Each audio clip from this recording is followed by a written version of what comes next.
This is the Fantasy Football Unlimited podcast with your host, Kevin Murray. Welcome to the Fantasy Football Unlimited podcast. On this episode, we have a special guest joining us. He's a prominent figure within the fantasy football community and the founder of Going for Two. It's the one and only Geoff Lambert. Welcome to the show, Geoff. Hey, what's up, man? Thanks for having me, man. Great having you on. I've enjoyed your content for several years now. For listeners and viewers that might be unfamiliar with what you're doing with Going for Two, can you share a little bit about that brand? Yeah, so Going for Two actually turned 10 this year. We started way back in 2015.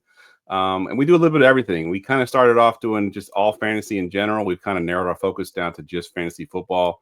But we have written content. We've got rankings on the site. We've got YouTube content. We've dove into TikTok now. We're doing TikTok type content.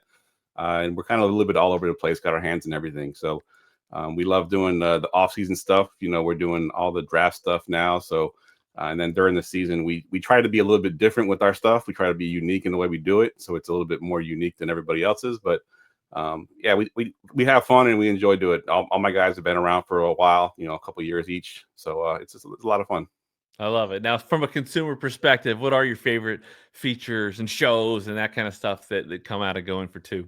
So yeah, it's probably and Going for Two Live. Talk about that a little bit. Yeah, so Going for Two Live is the YouTube channel, and then we kind of we try to have during the season we have shows every night, and sort of I came up with different themes for all the shows, so they're not all the same content, spitting out the same content every time. So we do pregame shows for one, like we have a Monday pregame show. And then on Tuesday, we have two guys that do a show called Speak On It. And they do pretty much general sports. Like they do football, they do NBA, they do WNBA, they do college, whatever that happens to be the biggest sort of stories in sports in general. They talk about it on Tuesday nights. Wednesday nights is my show typically. And that's the all fantasy football show. During the season, we talk about the upcoming games, the games that just passed, et cetera, et cetera. Thursday is another pregame show, and then Friday we do another show of mine. It's a DFS show. We do daily fantasy on Friday, and then on Saturday, Brian's got a full dynasty podcast that doesn't really talk about the games necessarily. Talks more about player values and who can you buy low and who's up and coming, that kind of stuff. So we kind of keep it a little bit different on the podcast. Love it. Now, obviously, you got a passion for sports. Were you a big sports fan growing up? Absolutely. Football was my first love. I did fall in love with the NBA for a while. I've kind of fallen out of love with the NBA over recent years. But yeah, football was my first love. Fell in love with it even before fantasy sports. I was a football nerd. I would watch all the games. I knew all the stats. I would get the newspaper back when we still had newspapers, and I would look at, who's leading the league in touchdowns, who has the most yardage offensive wise, and that kind of stuff. And I wanted to know all that stuff. Love it. Now, who were your favorite teams and players across the sports landscape growing up? So the 49ers is my team. I've been following them since the 80s. Your favorite player, Jerry Rice, pretty easy pick there. I see the jersey there on the back. That's pretty cool. But yeah, he was my favorite player growing up. Obviously, I've had, favorites since then. I also like Joe Montana and Steve Young and Roger Craig, players that, were outside of my team. I see you got a Barry Sanders jersey back there as well. He's one of my favorite players to watch. I think he is the best of all time. He was super exciting to watch. Current players I like George Kittle. I think he's a lot of fun. He makes the game fun. So he's one of my favorite players currently. So yeah, that's a lot of 49ers, but those are my favorite players. Love it. So any sport, what's the worst loss you ever experienced as a sports fan? So as a 49er fan, I got 3 Super Bowls that I could put in the top 3. Obviously, the 3 recent ones that we lost, but I'm going to put the one that we lost to the Ravens as the toughest loss I've ever had for a couple of reasons. One, we're down at the 2-yard line. We had essentially 4 straight plays to put it in the end zone, and we couldn't do it. So that was tough to do that. But then not only that, but my daughter, my one and only child, was born 2 weeks before that game. And I actually had her at the Super Bowl party 2 weeks after she was born, wearing a Frank Gore onesie. And I'm thinking like, oh, this is going to be the start of she's going to be a football fan when she grows up. And I'll make her a 49ers fan. I could tell her the story that we won a Super Bowl, her first year of life. Unfortunately, we lost. And I don't know if it's ironic or not, but now she's sided with her mom, and she's a Packers fan. So it changed the course of her life. Oh my gosh, that's funny. A lot of correlations here. I think we grew up in a similar era when it comes to appreciating, Barry Sanders, Jerry Rice. I'm a Seattle guy, so a Seahawks fan, but I loved the Niners back in the day as a kid. Obviously, Seahawks were terrible. Niners were great. Also in a different conference. That helped. Conference, completely right. Which is the conference, the addition to the divisions when it comes to that rivalry. It's changed how I feel about the 49ers, as you would expect. But it's funny that you mentioned your daughter. I'm also a girl dad, one child, and similar age. She was just less, much less than one. That same playoff run, as a Seahawks fan, we thought we were going to advance, and the Falcons robbed us, Right. second, and I think the Niners got past the Falcons to get to that Super Bowl, right? Right. I still feel like the Seahawks would have won that one, but it's good times for sure. Now, obviously, there's, in sports, there are sad moments, but there are also some great moments. What are your favorite moments as a sports fan? So I can almost pinpoint the exact time that I became a 49ers fan. So I grew up, like I said, in the 80s watching football, and I watched football before this particular moment. But I was a military brat. I moved around a lot. Didn't really have a home team. Didn't really have a team I was rooting for. I kind of just liked watching football. But I believe it was either 88 or 89. The 49ers were playing the Bengals in the Super Bowl. And it was the game, a lot of Super Bowls that I had watched previous were all blowouts. The games were over by the fourth quarter. This particular game, obviously, Jerry Rice had a huge monster game. I think it's still an NFL record, 212 yards receiving. And, of course, the drive, the Joe Montana drive down the field, hit John Taylor in the end zone to win the game. That moment right there kind of made me a 49ers fan from then on, because that was just an exciting game. It was one of the few games I was able to stay up long enough to actually watch the whole entire game. But yeah, that kind of made me a 49ers fan that day.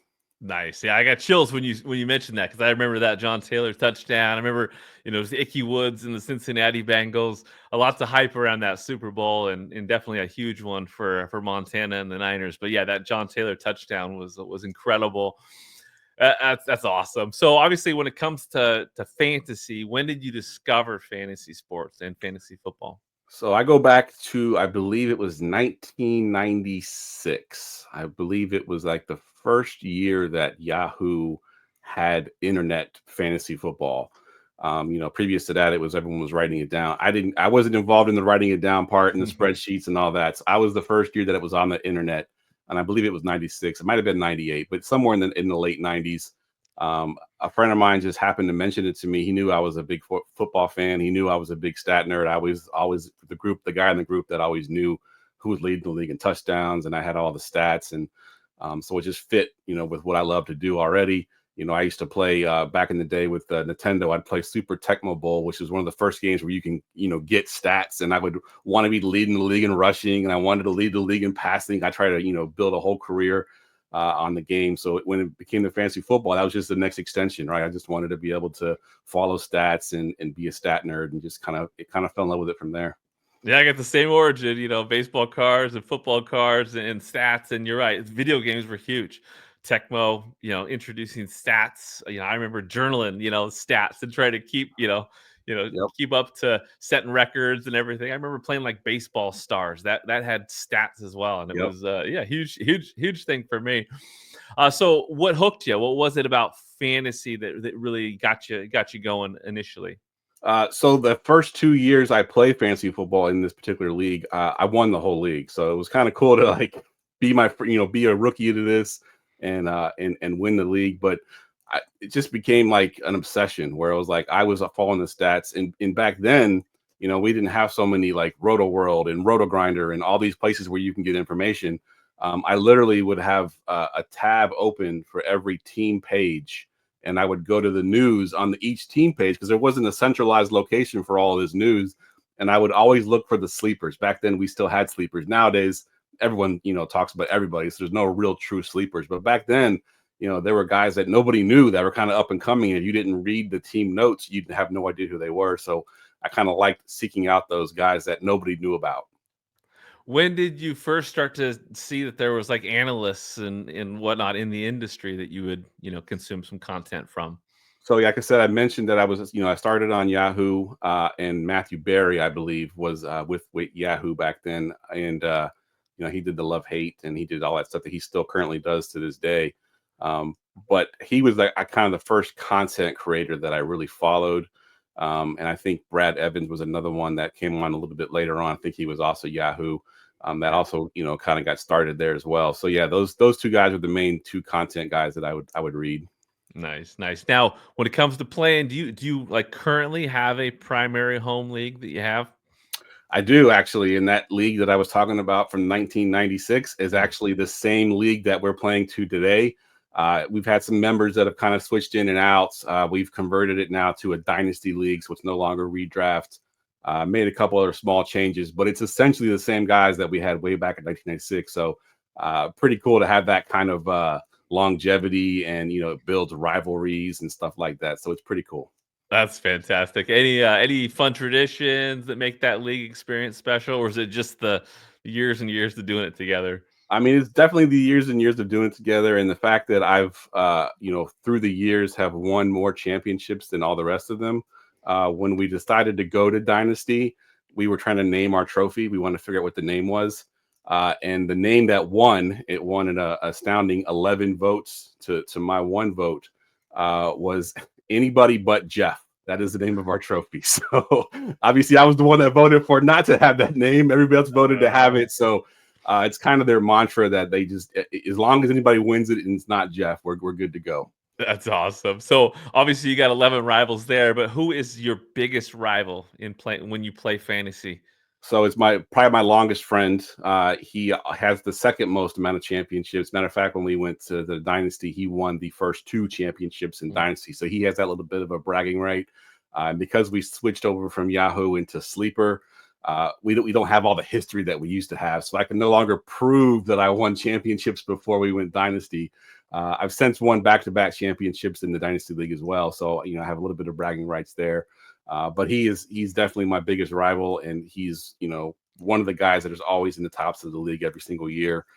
Very active in the league, and we know each other in real life, so it's a lot of trash talking off season as well. All the good stuff. I love it. So when it comes to league settings, formats, anything that you prefer over other things? So for the longest time, I was totally against Superflex. I didn't think it fit naturally with the NFL. I was kind of like, two quarterbacks seems kind of weird. But I've since changed my tune. I like that format much better, and I also like the tight end premium to make the tight ends a little bit more valuable in the league. I like the Superflex idea because then the quarterbacks do become the most valuable asset, kind of like the NFL. I know it's weird starting two quarterbacks when you first do it, but once you see the value that it increases the quarterbacks, where they're the most valuable piece, similar to how the NFL is, it makes the game a little bit better and a lot more fun that way.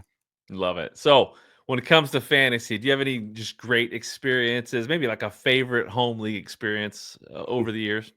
So yeah, I saw the question on the show sheet, and I was thinking about it for a while. Like, what is something that, because we've been playing for so long. I think my best moment was way back in, I want to say it was 98, 99, 2000, somewhere in there. I mentioned that back then we didn't have as much news as we did then. And there was a guy that was coming up in the Steelers system. And at the time of the offseason, when we did our draft, he was the RB3 on the team. And we go through our draft, and there's the little chat in the Yahoo thing. And the last pick that I made, and I'll save his names until the end here, but the last pick I made, one of the guys was like, who is that? Like, who is that guy? Like, you just wasted a pick. He's talking a little bit of trash. I happened to play him in the very first game of the season that year. And the guy that I drafted was Willie Parker, who went for almost 200 yards and a touchdown in that game. And then everybody knew who he was, right? I mean, I think Jerome Bettis and I believe it was Deuce Staley were the RB1 and RB2. Both of them ended up being hurt. Willie Parker steps in, has a great season. And I got him with the very last pick before I got my kicker and my defense. So a little bit of trash talking there, especially with the guy, talking shit about my pick originally. So yeah, it was pretty cool. I love it. I love stories like that. So diving into the industry, what was it that inspired you to get involved in fantasy content creation? So it was nothing that I ever went into thinking that, this is what I want to do. It was more, I was always the guy in my friend group that, played in fantasy leagues. Guys would come to me and ask me for advice, like, "Hey, who should I pick up this week? Who's the hot waiver wire? Who should I start this week?" I get all those questions on Sundays, like, "Who should I start? This guy or this guy?" And I gave someone a particular good piece of advice, and I believe it was the Devonta Freeman year. I said, add Devonta Freeman, and it's the year that he was the RB1 overall. And he made a comment like, "Man, that was great advice, man. You should be the next Matthew Berry or produce content." And kind of a light bulb went off. I was like, "Oh, that'd be kind of cool. I'll go on and I'll write some stuff." At the time, thinking that I would just be writing my thoughts and then begging my friends and family to go read it, just please go read my site. I started it off and it kind of blew up from there. It did a lot more than I expected. Started getting viewership, started getting, quote unquote fans that were reaching out to me through DMs and such. And it became a cool experience.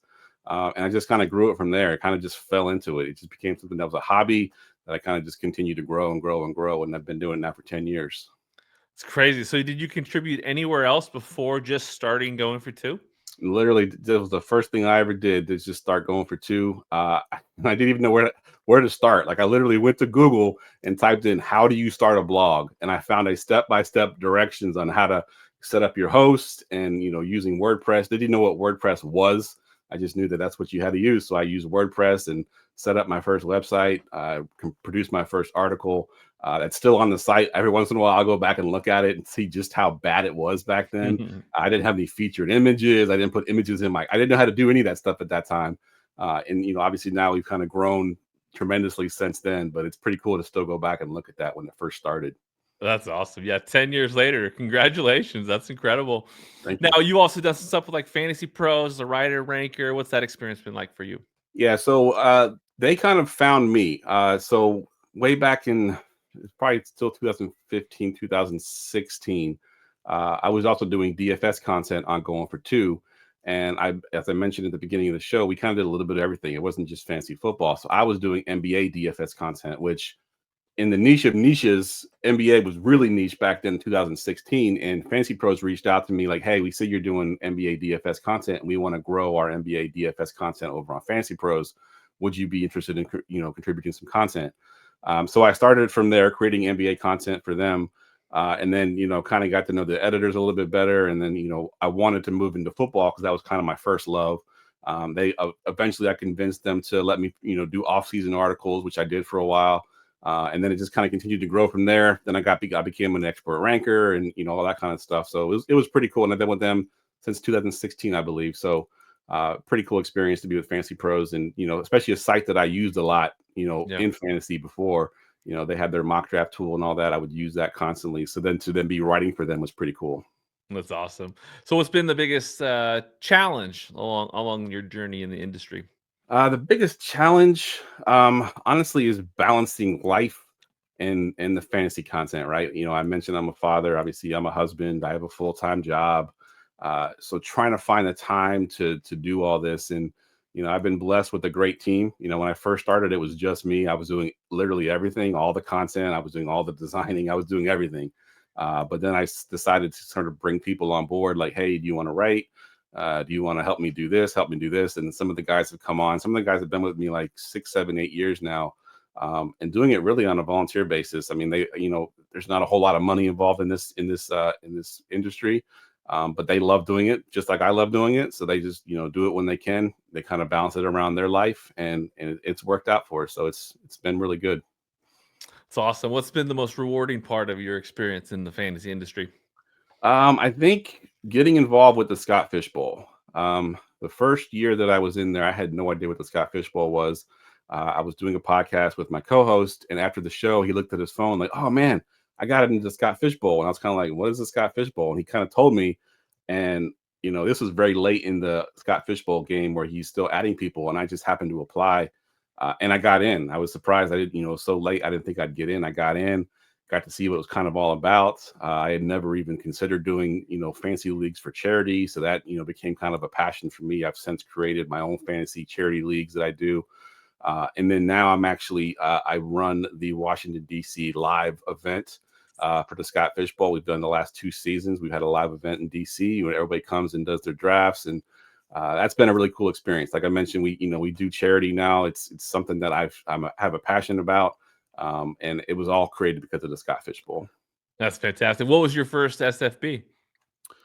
It was 8, I believe. Okay. SFB. Yeah. I think that was Nice. the one with the TV shows, I believe. Yeah, that's awesome. That's awesome.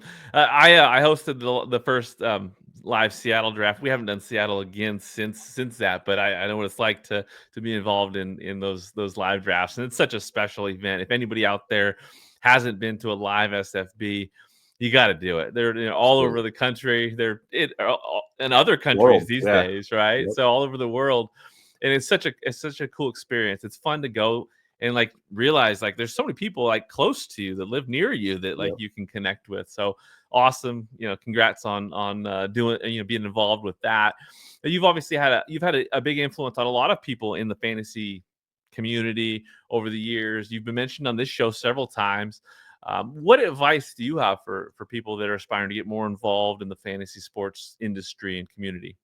So I think definitely the relationship part of it. I think, creating the relationships, being available to, even if you have 3 fans to start off, you have 3 readers, being available, being able to interact with them. That's the biggest thing. They just want to have that interaction. If you do a live show, interacting with the comments in the show, or if you are putting out content on Twitter, if people are reaching out to you, make sure you're interacting with them. I think just being available to whoever your audience is, whether it's a big audience or a small audience, interacting with them, and then kind of word of mouth will kind of essentially have some natural growth for you, because people will talk about it like, hey, I mentioned him on Twitter and he reached out to me and gave me some sit start advice, whatever the case may be, and that kind of spreads and it will grow whatever platform you're on.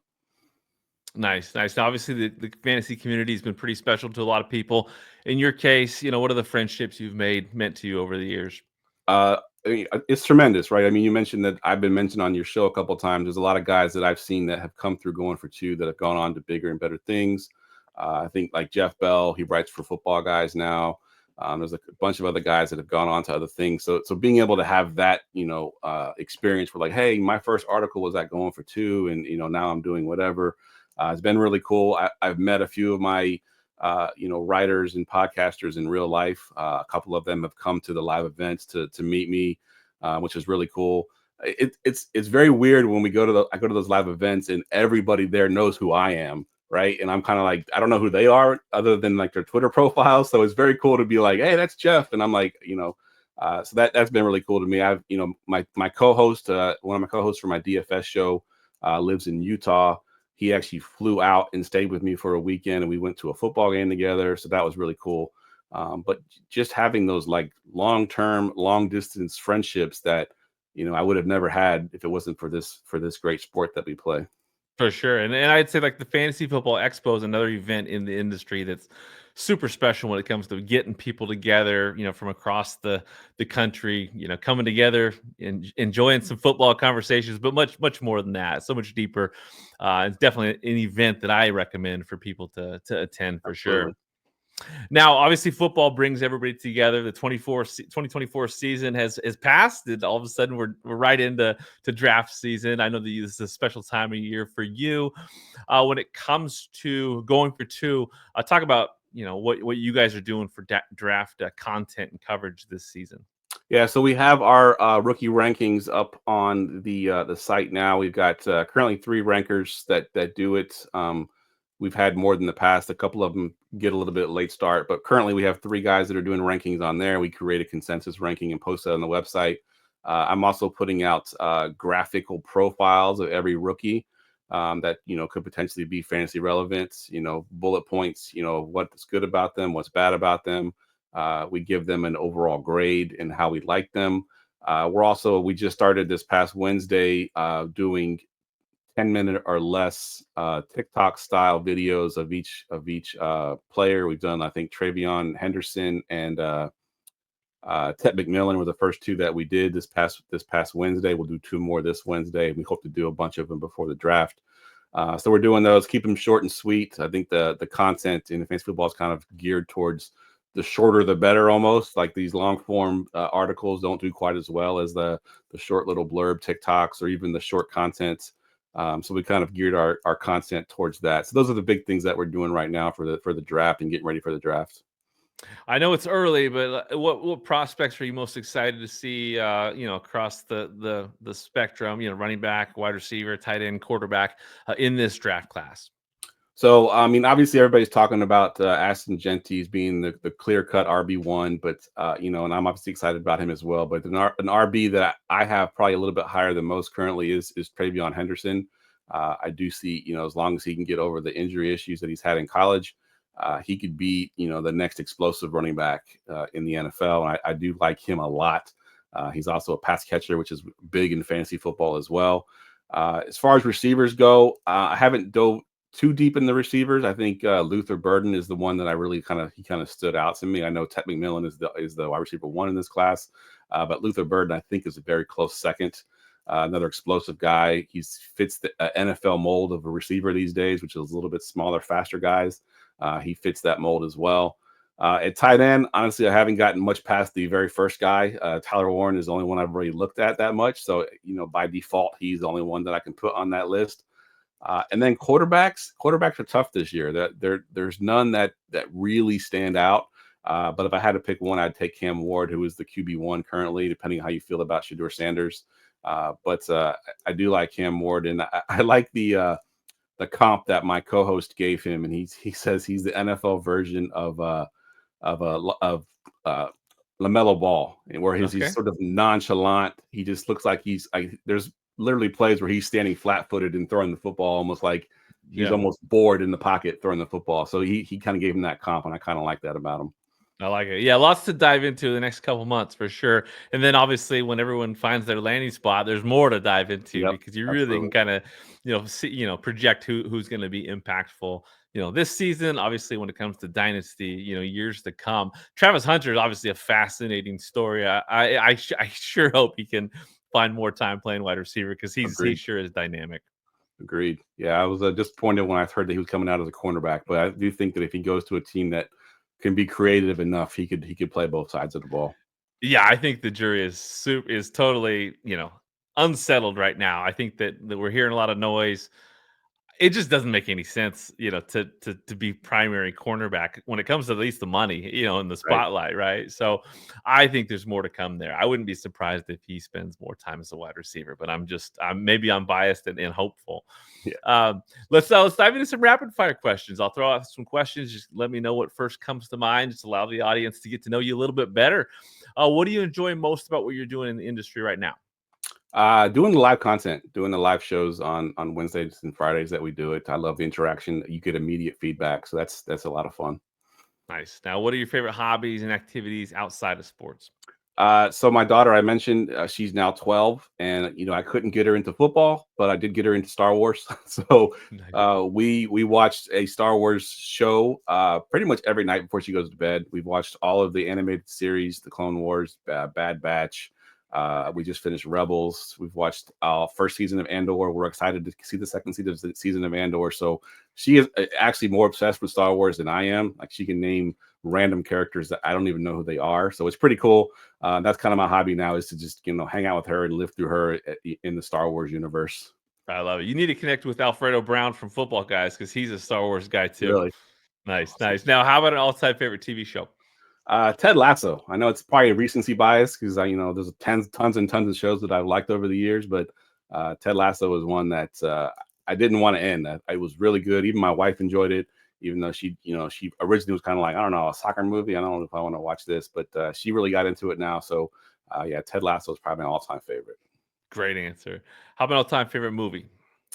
This one I had to reach far back because I don't watch a ton of movies now, other than movies that my daughter's able to watch. So I think I'm going to go back to Braveheart. I had it on VHS cassette back then, and you couldn't even fit it on one cassette. You had to have two. And I would watch that movie constantly, and it's just started showing up as clips on my TikTok feed now. So somehow the algorithm figured out I like Braveheart. So now I'm starting to see more and more clips, and I may have to go back and watch that movie again. Love it. Now, obviously, with a 12-year-old daughter, you've had several, cartoons and whatnot over the last decade. Do you have a favorite cartoon? It's probably Zootopia, and I think they're making a part two. I love that movie. My daughter loved it too. She watches that whenever we go on vacation anywhere. She watches Zootopia, so that's probably my favorite one. Nice. How about a sports movie? Remember the Titans. That was one that kind of resonated, and I live in the area that movie supposedly happened. I know some of the facts were kind of skewed a little bit, but I'm close enough to those schools that I actually see those schools mentioned in the radio and stuff. So that was pretty cool. Nice. How about a favorite food? It's got to be pizza. I mean, I know it's probably a generic answer, but growing up, we had pizza every Friday. That was kind of our tradition to do that. So I still to this day love pizza. So that's my favorite. Hey, can't beat pizza. How about a favorite beverage?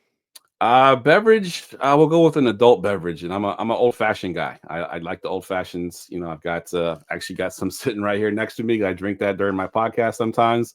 I just recently got into it because we used to do a segment on my show where we would ask what your favorite adult beverage is, and old fashioned kind of came up more consistently than the rest of them. I'm kind of like, you know what, I need to try one of these, and one of my co-hosts actually sent me a bottle of whiskey and was like, here, go try an old fashioned. And I went and, looked at the recipe and made it. And it's been kind of become my favorite drink.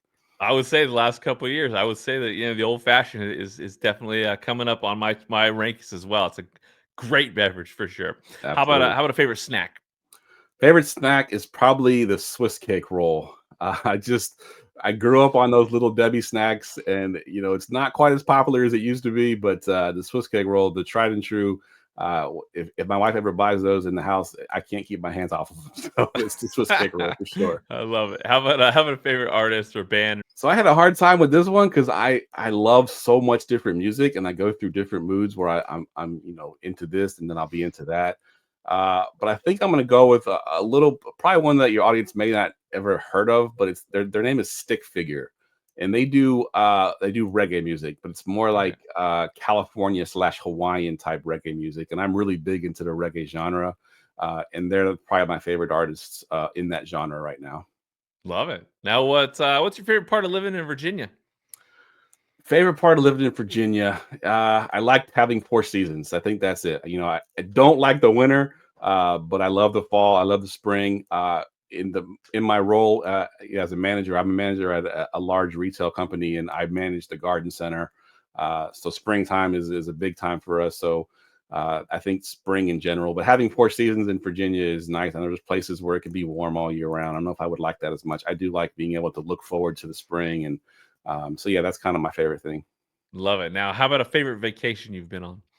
Favorite vacation, probably when me and my wife, at the time she was my girlfriend, we went to Cancun, Mexico. We stayed at a resort there that it was my first time doing one of those all-inclusives where you go there and they've got 7 or 8 restaurants on the resort, and you're basically doing a whole lot of nothing. Unfortunately, when I went that time, I had just had back surgery. So I couldn't do a lot of the excursions because I was, still on medicine to stay off the painkillers or whatever. But sitting on the beach and being able to do everything right there on the resort was really cool. That's probably my favorite vacation. Love it. Do you have a bucket list travel destination? Australia. I would love to go to Australia. I know it gets a bad rap because of some of the animals that live there. Everything there can kill you essentially. But just seeing the beautiful pictures that are there, the beaches and everything. So I would love to go to Australia. Nice. Now, great answers, Geoff, for sure. What at this time are you most grateful for? Most grateful for, honestly, the fact that I'm still able to do this. Like I said, having a full-time job and a family and trying to balance all that. Looking back on the 10 years, there's been times where I'm kind of like a little burned out, and I will take a break, from the content creation. But the fact that I'm still doing this, the fact that I've built a lot of relationships with people in the industry, and just to be able to have that still, a decade later is pretty cool. Nice. Can you name some of the people that have had a big impact on you during your run in this fantasy community? I say obviously Scott Fish. We talked about him a little bit earlier. I now talk to him, quite regularly during the Scott Fish Bowl season. Big impact on me doing charity leagues, that kind of stuff. Ryan McDowell, who's also part of the Scott Fish Bowl as well. his dynasty content. I think he hates the name, but they call him the godfather of dynasty, and he hates that moniker. But his content is excellent, and I strive to be similar to Ryan McDowell's type dynasty content. And then you got to mention some of the heads that did it from the very beginning, like the Matthew Berries, like I mentioned. He's still doing it so long later. He's now with such a major part of the sports world now, whereas fantasy football used to be this little niche off to the side. Now he's on the football games doing analysis and that kind of stuff. So really cool to see where he started to where he is now and what he's done for the whole entire industry. For sure. Now with SFB Live Virginia, what do you got planned this year? Anything you got trying to figure out when it comes to making that event special? So the first year we did it, the venue we picked was not the greatest. It was an upstairs of a local bar in Washington D.C. that did not have air conditioning, and of course the Scott Fish Bowl was in the middle of July, so that was very not fun. The last year we found a great venue, and that was the most stressful part, was trying to find a new venue. Once we got the venue, everything went great, but we didn't have a whole lot of time to plan extracurricular because we were so focused on getting a better venue. Now that we have the venue and they've already promised that they will allow us to come back, this year I want to do a lot more of the extracurricular stuff. We're going to have games set up. The particular bar that we go to have that, they have cornhole tables or cornhole games set up. So we're going to build something around that. Do more prizes, that kind of stuff, just make it a little bit more exciting, because last year we were so focused on the venue that we didn't have time to do all the extracurricular stuff that we wanted to do. That's awesome. Now, as we wrap things up, is there anything else that we haven't covered that you want to share before we close things up? Not really. I think we covered a lot of it. If anybody's listening to this and they're interested in getting into the industry, I've always been a big proponent of giving people their first chance. If you've never created content before, you've never used WordPress before, but you have something you want to talk about, you want something to put out there, reach out to me on Twitter, reach out to me on any of the platforms that I'm on. I'll be more than happy to give you your first opportunity. Like I said, a lot of the guys that currently write and do podcasts for me now, their very first article was on my site, or their very first live podcast was also on my site. So I'm all about giving you first chance. So if you're listening to this and you want an opportunity, just reach out to me. Love it. Now, can you tell listeners where they can find you? Yeah, so on Twitter, it's at Geoff Lambert 77. You can also find me on Blue Sky at goingfor2.com. That's the number 2. And you can find me on TikTok at goingfor2.com. And then we also have a contact form on the website, goingfor2.com, that you can find us there as well. Right on. Thank you so much for joining me on this episode. It was an absolute pleasure to have you on here. I can't wait to see what's next for you in 2025. Awesome, man. Thanks for having me. Absolutely. Thank you for listening to the Fantasy Football Unlimited podcast. Until next time, be sure to follow and subscribe to all of FFU's social media accounts for daily content.